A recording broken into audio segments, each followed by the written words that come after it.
yun. Then ito nga pala ang tamang pagsuot niyan. Hubarin mo muna yan. Ganyan. Papaluwagin mo muna. Ayan.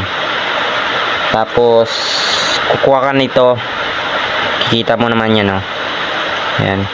Parang buttons. Ipapasok mo yan dyan sa ating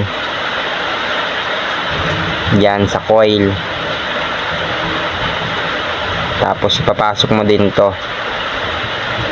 Ayan, oh. Ayan. Pag napasok mo na yan, ayan, siyempre gaganyan na yan.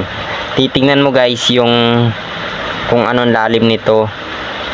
Dapat medyo malabas-labas natin. Ayan. I-adjust mo yan ng ganyan. Luluwagan mo to. I-adjust mo yan. Ayan na. Kikita mo na. Then,